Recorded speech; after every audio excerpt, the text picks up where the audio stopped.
Press.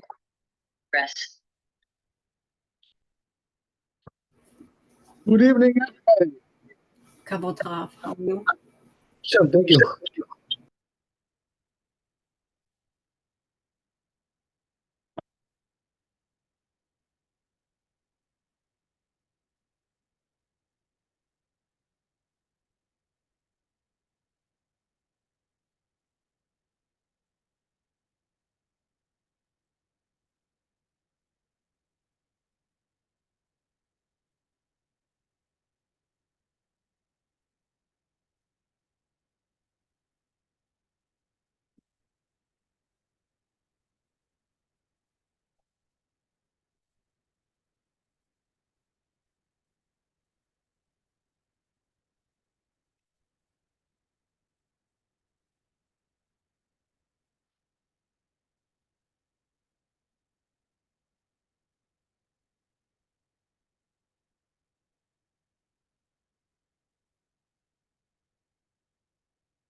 Yeah, looks like we're going to the Bet Yosef here. So it says here, Rambam Katav, says the Rambam, Peg Gimel, third peg, En Gorfin Tanur Bekiraim, Aval Mechabeshin et Ha'efer Sheben. Yeah, we did this already. 1 second. Okay, we'll read it anyway. So yeah, so says the Rambam, you're not allowed to shovel out the oven, but you're allowed to lay down the ashes, that the bread shouldn't get burned, so forth, so on. ואם אי אפשר להפות בו אלא לצלות, אלא אם כן גרף מותר וטעמו מכתוב בסימן. Oh yeah, we did this already. So anyway, it says right that we're going to write about the Rambam's reasoning afterwards. This we did. Anyway, we'll go on. So he says,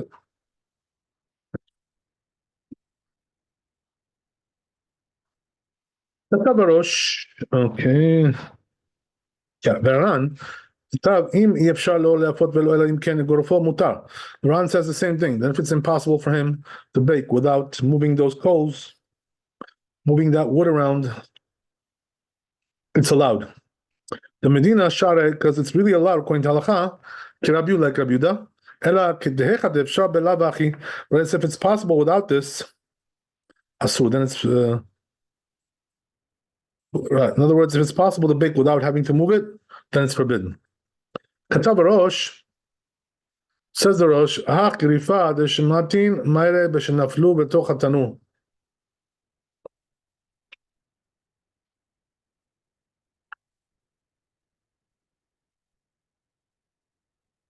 So it says, the Rosh says that this issue of moving around, right, though, that wood, that coal, it's talking about where it fell inside the oven, as we said yesterday. Mina tpela ve'atiach shel tanur fell inside, as we said, right, from the scaffolding or whatever, right, some piece of clay from the oven, and so he says you don't really need to, stir it around in there. The only thing is that you want the bread to look, to be good. In other words, you don't want it to get charred or something.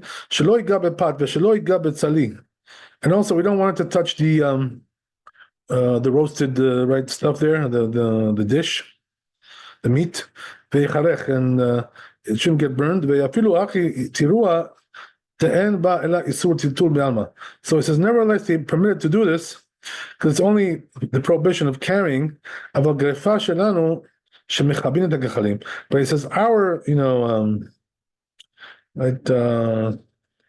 stirring, that it actually extinguishes the goals.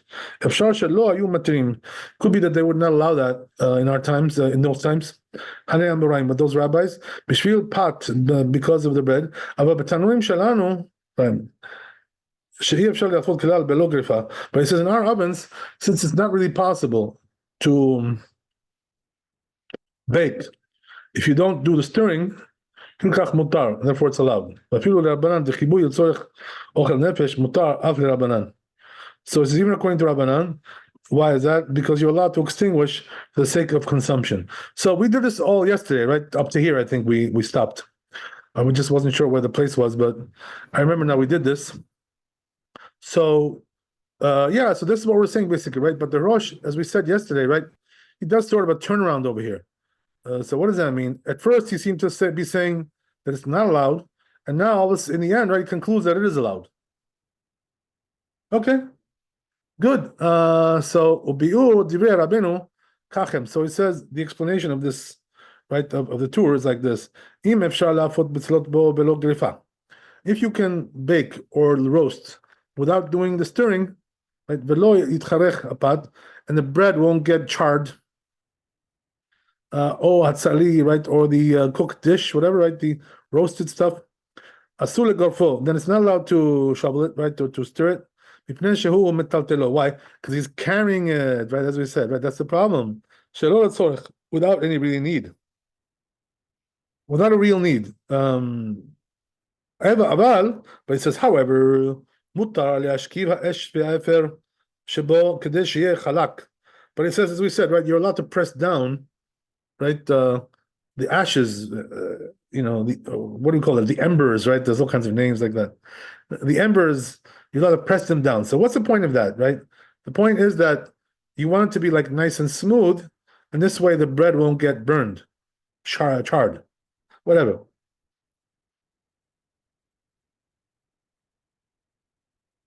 Okay, good.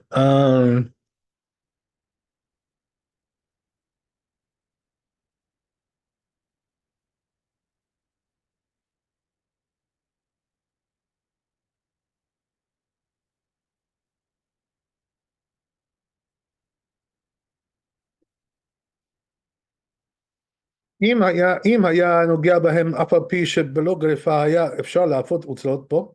So even though if it was possible, even if it was possible to do this without having to move them around, כיוון שהיה מתחרך, since it will get charred, מותר לגרפו, so you're allowed to shovel it, right, whatever, rake it. דחשיב טלטול לצורך, because it's considered to be that you're carrying for the need, for need. ומשמע בדברי רבנו, so it says, it implies from the words of Rabbeinu, the Torah, the Chitanan, that when we learned in the Mishnah, Mechabeshin Aesh, the Efer, Kae al Tiach, when Eno Mashkiv, Kivan de En Bot, Kedel Lecharech Apad, Ki Mashkiv Le Ave Mitaltel Shelo Letzorech, Ve'asur, Ve'afa Pi Sherashi Katav, Mashkivin et Efer, Ve'efer, Ve'afar, מדנקת עפר משמע דעתיח כאמר דמשכיבין רש"י לטעמי דלא אסר לגרוף אלא משום דמתקן מנה אבל לא משום טלטול דכיוון דאית בצורך כל דהו שלא ייגע בפת חשיב לצורך לעניין הטלטול ואף על פי שאין בו כדי לחרך ורבנו סובר כראש דטעמה דאין גורפין הווה משום טלטול ואם כן משכיבין נמי לא תהה מטלטל ומפני כך לא הזכיר גם המשכיבין, אלא אש ואפר, שהם מותרים לטלטול, כנ"ל. Okay, so, says the Bet Yosef, I'm sorry, yeah. Says the Bet Yosef over here, there's two approaches going on over here, right?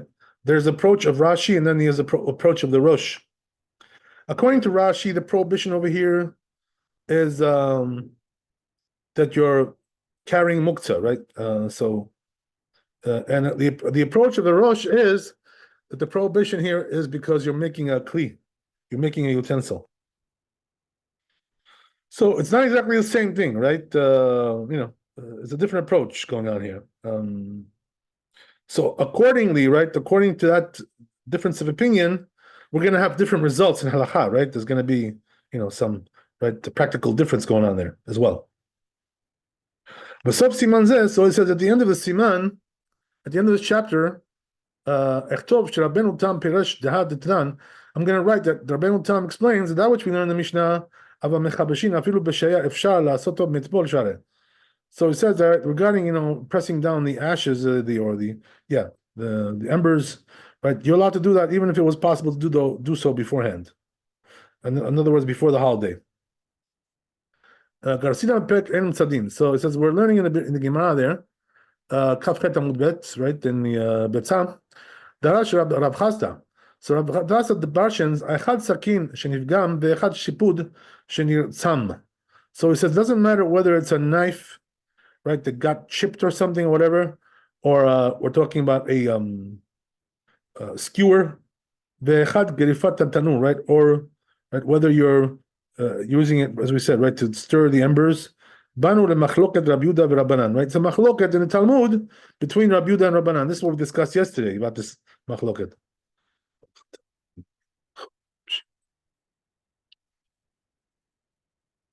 The Tavran says the Ran, Grifat tanur shenafal letocho, that regarding the stirring the stuff in the oven, right? That fell in there, as we said, from the clay, right? The clay fell in there.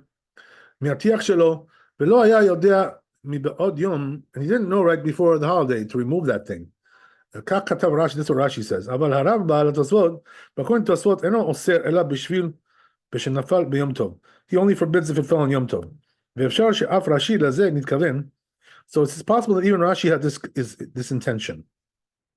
Shenafal atiach letocho b'yom tov, that it fell on Yom Tov, ela shelo haya yodea mi'be'od yom, but he didn't know right before the holiday she'pol that it should fall. She'ilu haya yodea haya mitaken. Because if he would have known, right, he would have fixed it up beforehand, right? He wouldn't have to come to this at all. Okay. Rav Magid Katab Pek Gimel B'Shem Rashba. Says Rav Magid, in the name of the Rashba, Dehad Share Ligrof Dafka B'Nafal B'Yom Tov. So he says that which we allow to rake out that stuff, right? To stir it. It's only if it fell on Yom Tov. Rabbeinu lo chilek ben nafal b'Yom Tov v'nafal me'erev Yom Tov. But Rabbeinu, he says the Tur does not differentiate. I'm sorry, the Rabbeinu probably here is talking about the Rambam, because we're talking about, right, the Rav Magid, yeah. So it's talking about the Rambam. So he says the Rambam doesn't differentiate between nafal b'Yom Tov v'nafal me'erev Yom Tov, whether it fell on Yom Tov or before Yom Tov. The Lefi she'maaseh de Rabbi Chia Kachaya, because he says the story of Rabbi Chia was like that.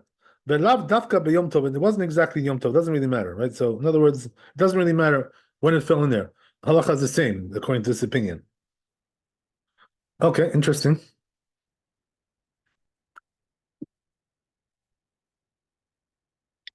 So he goes on. But dafka b'tanurim shelahem shayu madbikim hapat sevivam. As we said, right, this only applies to their ovens, the Torah said, because they used to stick the bread onto the walls of the oven, right? That was the good old days. But he says in our ovens, right? It's different. Why? Because when you stir the coals, it actually extinguishes them. So so it says Bet Yosef regarding this, what the Torah said. So there's a little bit of a wonderment. But then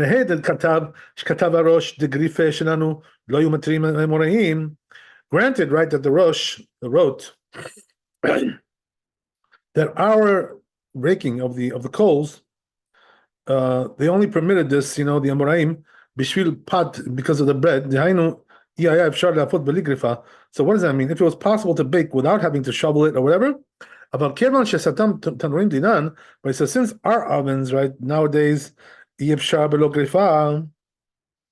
really possible to do without doing the raking. Like the Rosh said, it's allowed, therefore it's allowed. Mashma the Bechol Tanrim Didan mutar. So it says, therefore, it implies that in our ovens, it's allowed. Then gam echad behem. Why? Because every oven that we have, right, needs that. There's no other way. As we said, we're not talking about our times, because in our times, no such a thing like that, right? No, it doesn't apply at all. We're talking about their times, So what was their times? What was that? That they were using, to bake in the oven, they were using coals, right? Not like we today, use gas or electricity, right? So it doesn't really apply to us, all this, but we're just learning the theory of it, right, in order to understand the concepts here, right? It's good to know these things. Okay, so that's the story there. So he says, in our times, as we said, right, it's not possible any other way. שכתב רב של קילקח מותר, משמע דבכל תנורים דידן מותר. So he says, right, that implies that in our Germans it's allowed, ואין גם אחד מהם, ראשית צריך לפעם, we said this already, ואם כן, כך הווה לרבנו לכתוב. So he says, therefore, Rabbeinu, the Torah really should have written like this. אבל תנורים שלנו, כיוון שאי אפשר להפות בהם, says, but our ovens, right, since it's not possible to bake with them below grifa without raking the coals, mutar.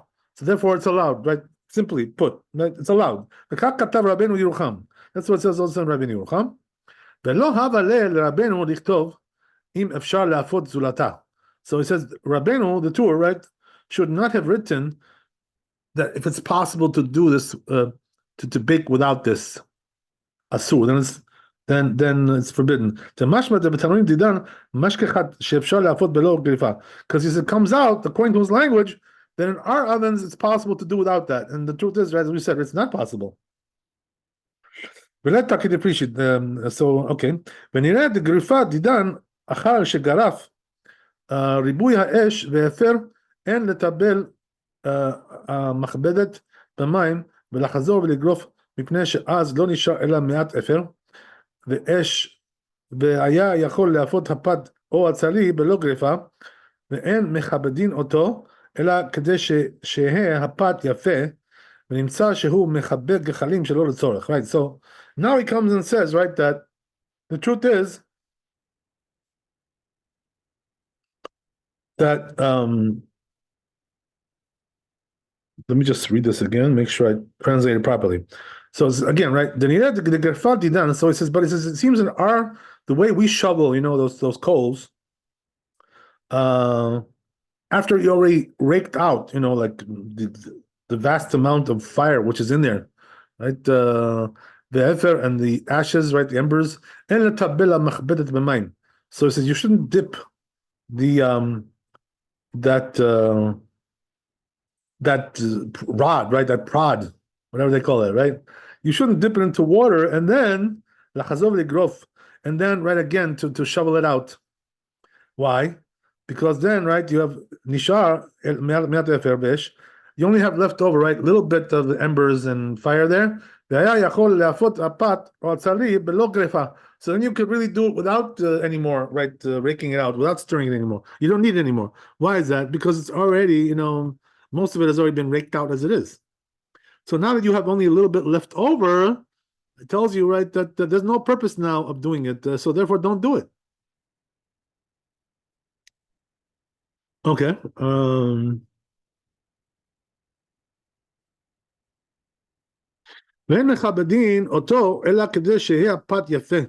So he says we only break it out because, you know, we want the bread to be like optimal. So he says, therefore, you're not really doing it for a real need. You know, you don't really need this. So therefore, it's forbidden. Right?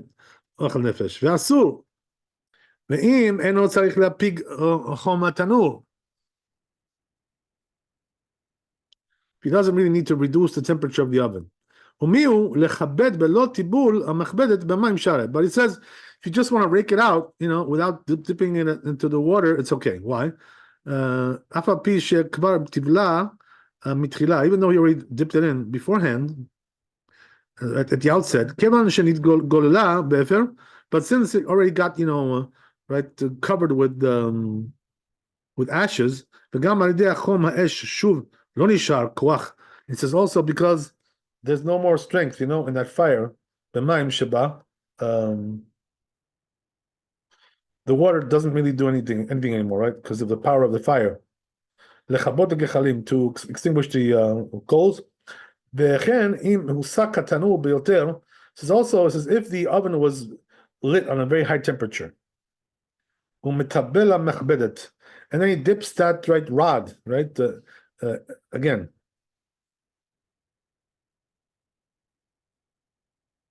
He dips the rod into the water,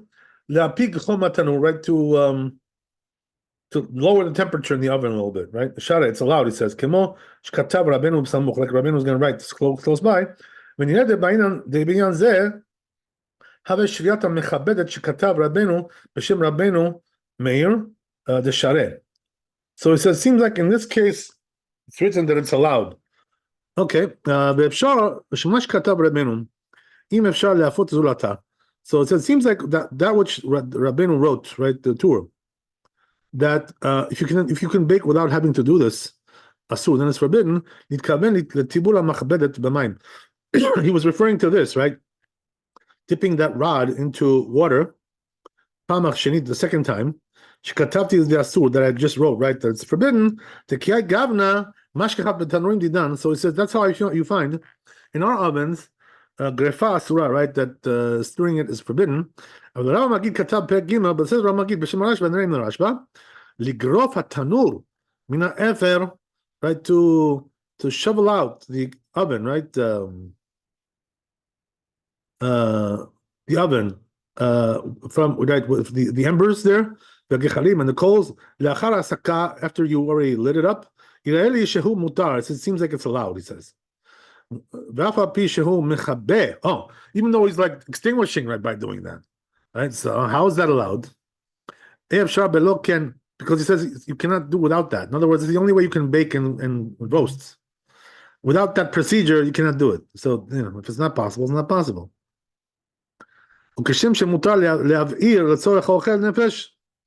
So it's just like you're allowed to, right, add, to the fire, right? Make the fire larger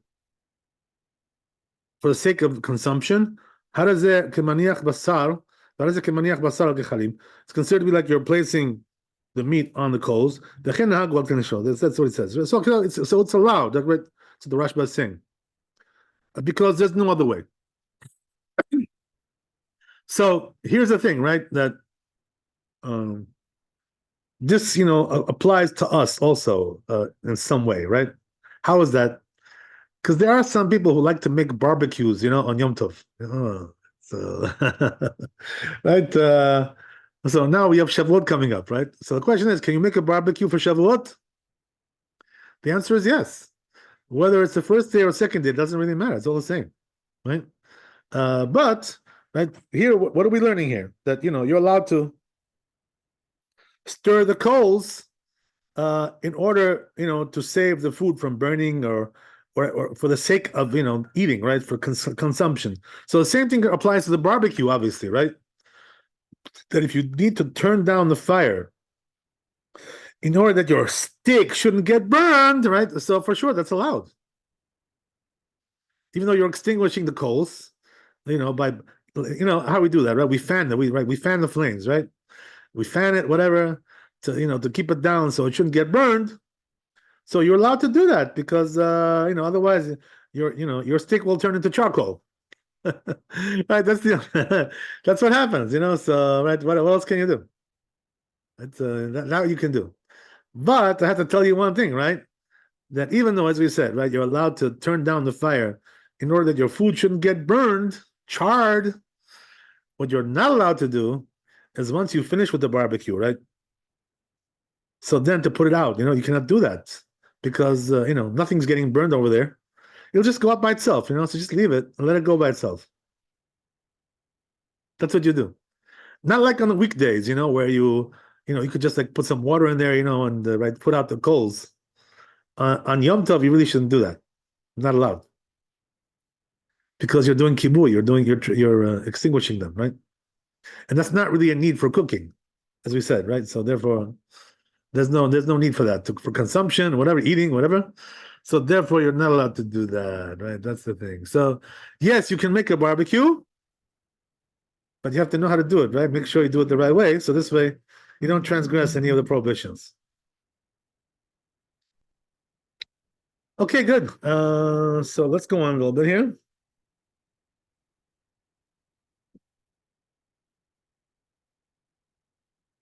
As we already said, right, that when you're making a barbecue in Yom Tov, you should take the fire from an existing flame, right, which is already there.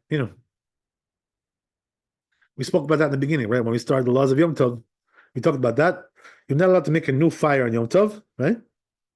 So therefore, you should have your memorial candle, right, or something, right, lit, and you take the fire from there, you pass it over to the barbecue, right, or the stove, or whatever you need, right, whatever it is you need, or to your oven, right? You want to light your oven, whatever it is.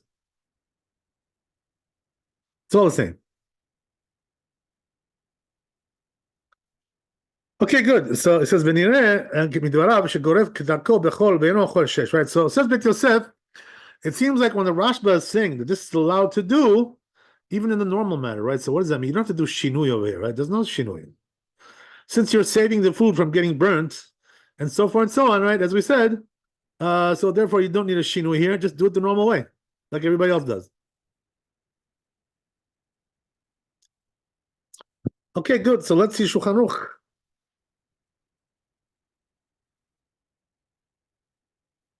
When is this? This is long one.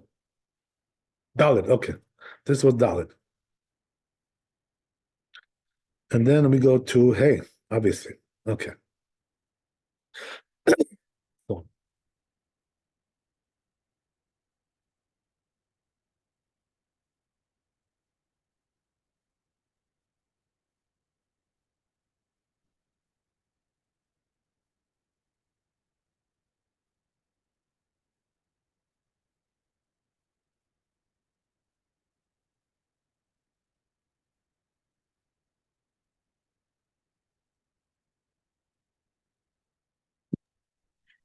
Rabbi, so Shinoi, it will be like when we're needing an emergency to light something, like when someone is sick on Shabbat, so we do something differently, or when will that apply?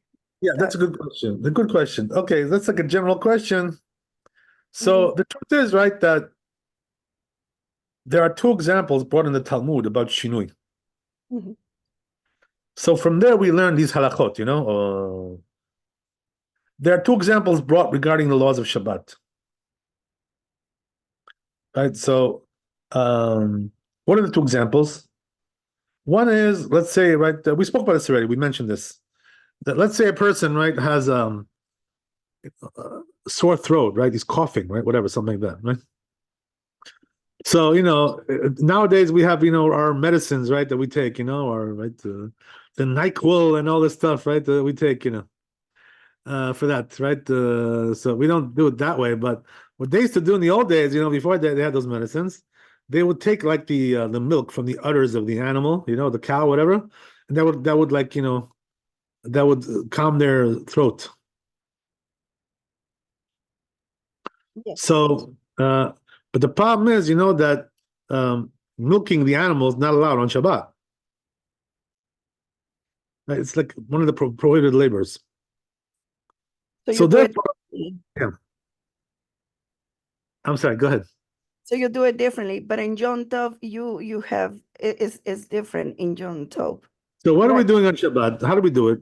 So it says, right, what you do is you can like suck it out of the udder of the animal, with your mouth.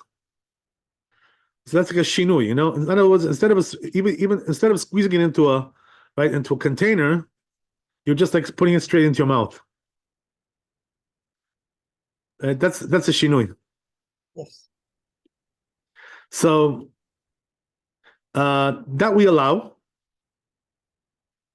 There's another case that where we're talking about. There's rain, right, and so what happens is, right, if a person who has like a private house or whatever, even if you don't have a private house, right, what goes on, that the roof, has like a gutter system, right, to remove the water from the roof, the rainwater, right? Yes. So if it doesn't get removed, right, it'll break. The roof can break. You know what I mean? You can like destroy it like that. So the weight of the water, destroys it. So what happens is, right, that let's say if it got clogged, right, the pipe there got clogged up, so the water is not coming out. So they say, right, if you need to, save your roof from breaking down, right, and you have a clog there, so what you do is, you open the clog, which is like on the bottom, of the building, on the floor, by, doing it with your foot, which is the abnormal way, right? Yes. Do it with your foot and open it up. So this is like shinui, 2 examples of shinui brought in the Talmud. Right? And so, but in these cases, right, the rabbis did allow you to do this. But here's the catch, right? The catch is they only allow this because your throat is sore. But if you're not, if you're not in any pain or whatever, you don't have any discomfort, so then they don't allow this. So they only allow it because you have a sore throat. In this case, right? Correct. Also, regarding the case of the roof, right, the gutter, right there, the spout, they only allowed it because otherwise it's gonna break your house. So we're talking about financial loss, right? Have said Yes. middle back, right? So they allowed it in cases like this, where there's discomfort involved going on there, or there's a financial loss going on. But in regular cases, they didn't allow you to do any labor with a shinui. But those labors that we're talking about here are from the Torah, right? Yes. But if you're talking about something which is only rabbinically forbidden,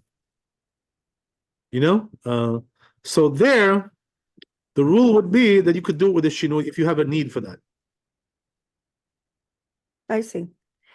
And that You know what I mean? includes on Yom Tov, correct? Yes, pretty much the same on Yom Tov. Pretty much, as we said, right? Yom Tov is a little bit different because there's many things which are allowed for the sake of eating, for the sake of consumption. Yes. Yes. On Shabbat, we don't allow these things at all.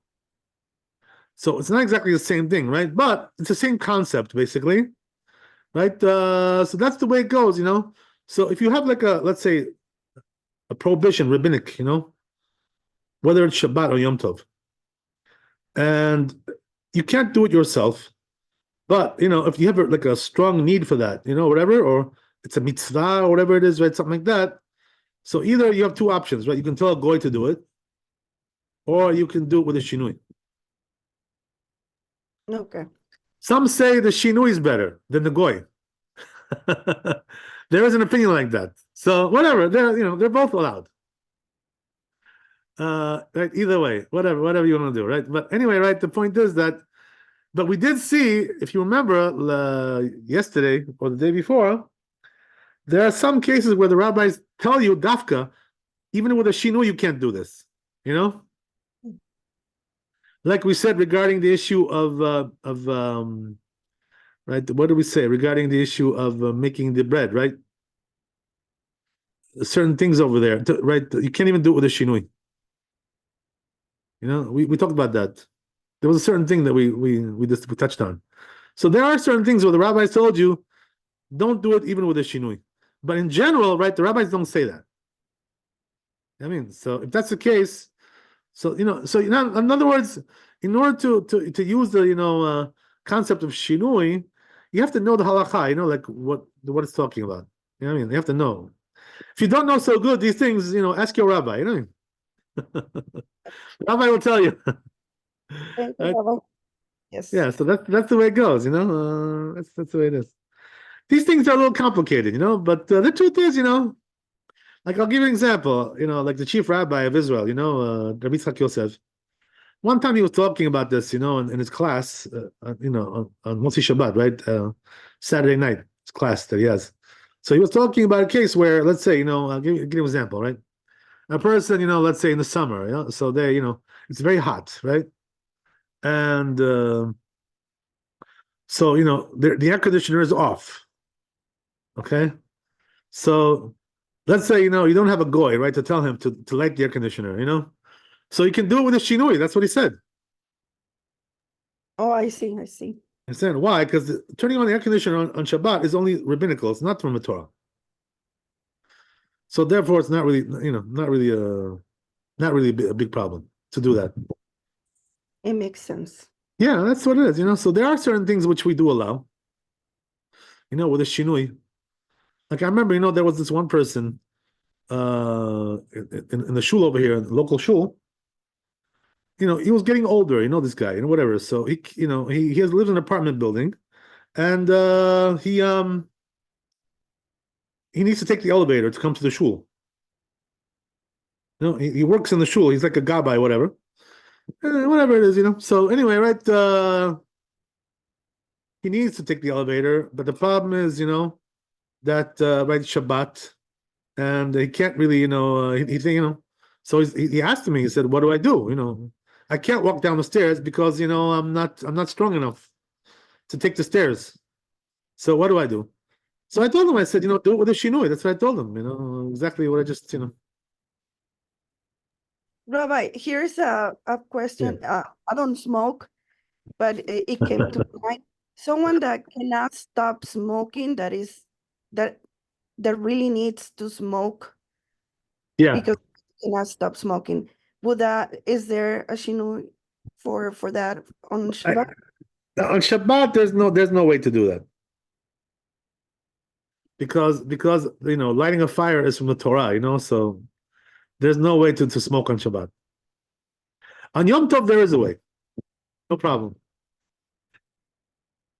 On Yom Tov, it's allowed. I see. Yeah. So it's allowed to smoke on Yom Tov, but not allowed to smoke on Shabbat. We call it. Some rabbis, by the way, in the Ashkenazi world, don't even allow to smoke on Yom Tov anymore. It's a different discussion. We'll get into that, Bezrat Hashem, some other time, right? Okay. When we talk about the issue of fire, we'll get to that, right? But Maran, my Rabbi Maral Shalom Maran, he used to allow smoking on Yom Tov. I see. Thank you. But what do you have to do? You have to take it from an existing fire, right? As we said. So you have to have your memorial candle there, right? Or something like that, right? Or the similar. Okay.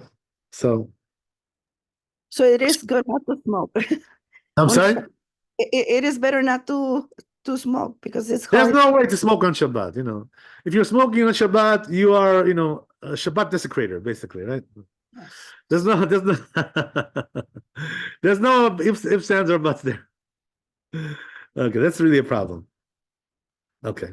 I mean, smoking on Shabbat is like, you're driving a car, basically, right? Same thing, Probably even worse. Yes. Okay. So all right, so let's go to Shulchan Aruch and we're done.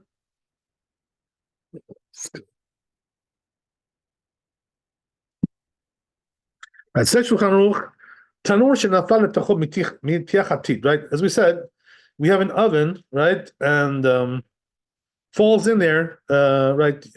Some clay or something like whatever. Im efshar leafot v'latztot bo belo grifa. So it says if you can bake there or roast without stirring, those coals. And the bread or the meat will not get ruined. So then you're not allowed to rake it, right? That stuff. You're not allowed to stir it. Why? Because that clay is, that fell in there is muktzah. That's the problem, right? Right? Because you're carrying it without a need. That's what he says. But it says, right, you're allowed to press down, as we said, right? The embers or the ashes. So why is that? Because we don't want it to touch the bread, right? And char the bread.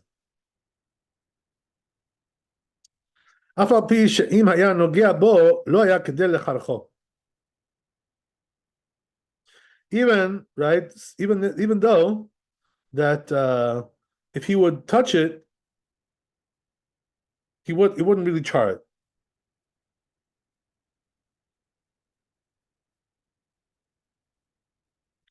אבל אם יש בטיח שנפל לתוכו כדי לחרך הפת, but it says if there is enough there to burn the bread, or the right the meat, whatever, אם היה נוגע בהם, he would touch them, שבלא גריפה היה אפשר שלא תבוא בצלבו, even though it would be possible to do it without, right, without stirring it, כיוון שהיה מתחרך מותר לגרפוס, but since it would get charred, it's allowed. to stir it. Because it's like there's a need there. So now it says Shulchan Aruch, right? Like, but Davka b'tanurim shalem. This only applies to their ovens, right? In other words, the times of the Talmud. Shayu medavakim apat sevivan, because they would, as we said, right, they would stick the bread on the walls of the oven. Then tzrichim legarfam. So therefore, right, they didn't really need to stir. Ela miatiach shenafal letocho. Just only right because of the clay that fell near. About tanurim shalanu, but it says our ovens.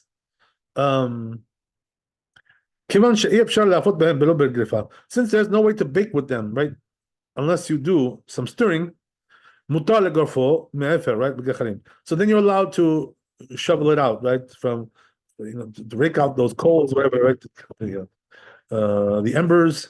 Even though you're extinguishing them, because there's no other way. Right? That's the problem. So it's just like it's allowed to light a fire, right, because of eating for consumption. Same thing also applies to extinguishing, right? If you're doing it for consumption, it's allowed, right? As we said, that's why you're allowed to do a barbecue, right? That's exactly what we said. So it's the same thing as like putting meat on the coals, right? We said that's the custom, right? That that we allow this, right? So nowadays, there's no other way, right? Basically, the truth is the same thing applies to us in the barbecue. Like if you don't control the flames, what's going to be, right? They're going to burn the meat. Your steak is going to get burned. So there's no other way to cook besides that. So therefore, we do allow, to fan the flames, right, and put them out a little bit, make them a little bit lower. Otherwise, oh boy, right, you're going to have charcoal steak, right? That's the kind of steak you're going to have. Right, so we don't want that. Right? Nobody wants that. What kind of Yom Tov is that? Right, that's not Yom Tov. That's Geinam, right? That's right. It's something else. Okay, very good. So I guess we got the idea, right? Okay, very good. So Bezrat Hashem, thanks for coming. Be blessed with wealth and health and happiness. And Bezrat Hashem, we'll see you tomorrow. Chazak Baruch, Laila Tov. Kavod Harav, thank you so much. God bless. All the best. Thank you so much.